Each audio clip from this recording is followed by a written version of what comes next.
Well, Dave, just first, obviously there's a lot of wind out there, some interesting weather elements. How does that play out when it comes to continuing with the plan for practice and training today? It's certainly not ideal, but each day in the big leagues, you've got to be able to read and react, adjust, and still go out there and perform.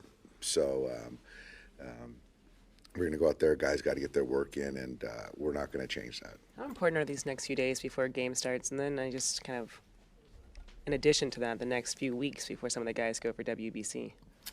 It's the guys that are going to be leaving on the 6th, and some guys I think that are going to go to Florida on the 5th. They've already known that going in, so there's a little bit more sense of urgency to get their arms ready, get their at bats, get their bodies in shape.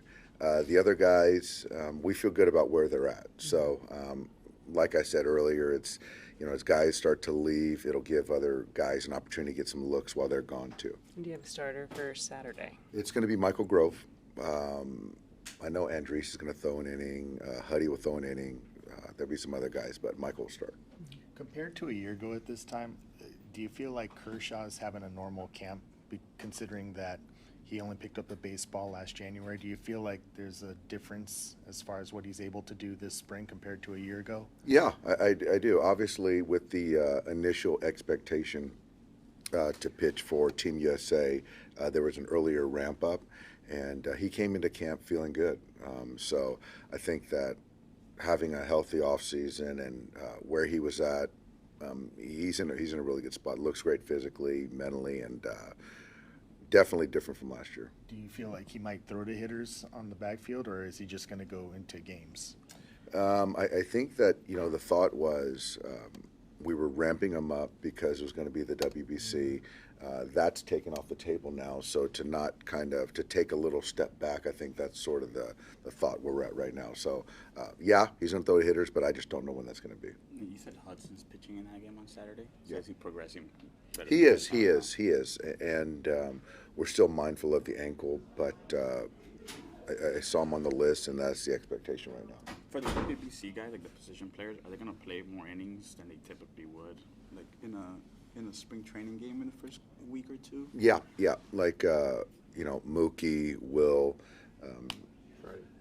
Freddie, and those guys that just because I think once they get there, it's 7 and 9 innings, obviously. So we're going to try to do what we can to prepare them best. Yeah. Is there just an emphasis this spring to get guys more playing time in these games with the rules, just so that they can kind of experience that? Not necessarily. I think that us talking about the rules a lot is part of it. Getting guys ready for the WBC, but also the other guys getting them repetitions. It's certainly very helpful. And in practice, certainly for the hitters and in and out of the batter's box, the pace of play and things like that, I think that is very helpful. All that's important, but yeah, getting the repetitions is really important, yeah. Speaking of the new rules, has there been any internal discussions as far as defensive alignments using the left fielder to go into shallow right, because the rules allow that? Has there been any discussions or thoughts about still having an extra outfielder or fielder on the right side? I don't think there's a rule with that in regards to the outfielder. It's just one of those things that if any manager at a particular point in a game, it's the benefit versus the cost of not having somebody on the other side of the field. I think as far as I understand it, you can if you want to have the right fielder in to play a deep second base, you can do that and have coverage, but you're still going to give up a lot of grass out there. So each manager will make that decision. It's a gamble that you have. It is, yeah. You have a right fielder that can kind of do that, to make up some ground. We do. We have a guy but you got to have somebody behind him. And again, it's like the game situation and all that stuff's got to make sense. So you don't think teams are going to do that, get too loose with that to try to make up for the rule against having the right side loaded up? I think that some teams might get a little bit more creative. I guess I'm probably, sort of middle as far as being too creative or too aggressive. It's still got to make sense to me.